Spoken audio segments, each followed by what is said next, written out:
মুশরিক ব্যতীত যে শিরিক করে না আল্লাহ তাআলার সাথে, মানুষ যত বড়ই গুনাহ করুক, যত বড়ই কবিরা গুনাহ করুক না কেন, যদি শিরিক না করে এমন বান্দাকে আল্লাহ তাআলা মাফ করে দিবেন। সুবহানাল্লাহ। যদি গুনার পরিমাণ পাহাড় ছাড়ায়া আসমান পর্যন্ত চলে যায়, এরপরেও যদি সে তওবা করে, এমনকি যে কাফেরের জন্য আল্লাহ তাআলা তাকে জান্নাত দিবেন না, কখনোই শাস্তি থেকে মুক্তি দিবেন না।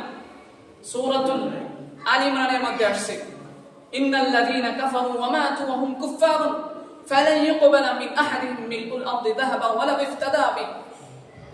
যদি যে কাফের, নিশ্চয়ই যারা কাফের এমত অবস্থায় মৃত্যুবরণ করেছে, তার বিনিময় স্বরূপ, তার দিয়ত স্বরূপ যদি পুরা পৃথিবীর মিলউল আরদি যাহাবান ওয়া লা ইফতাদা বিহি, পুরা পৃথিবীর স্বর্ণ মুদ্রা, দিনার, দিরহাম, ডলার, টাকা পয়সা, ধন দৌলত সবকিছু যদি দেওয়া হয়, এরই সাথে আরো সম পরিমাণ দেওয়া হয়, এরপরেও কাফেরকে মুশরিককে ক্ষমা করা হবে।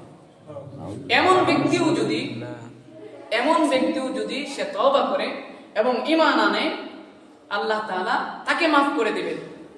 সুবহানাল্লাহ। কাফের যদি সে ঈমান আনে এবং তওবা করে, আল্লাহ তাআলা তার পিছনের সমস্ত গুনাহ মাফ করে দিবেন। সুবহানাল্লাহ। আর যদি গুনাহগার ব্যক্তি যদি তওবা করে, তাহলে তো আল্লাহ তাআলা অবশ্যই মাফ করবেন। আল্লাহ তাআলা আমাদের সমস্ত গুনাহকে মাফ করে দেন। আমিন। তো সম্মানিত হাজির, আমি বলতেছিলাম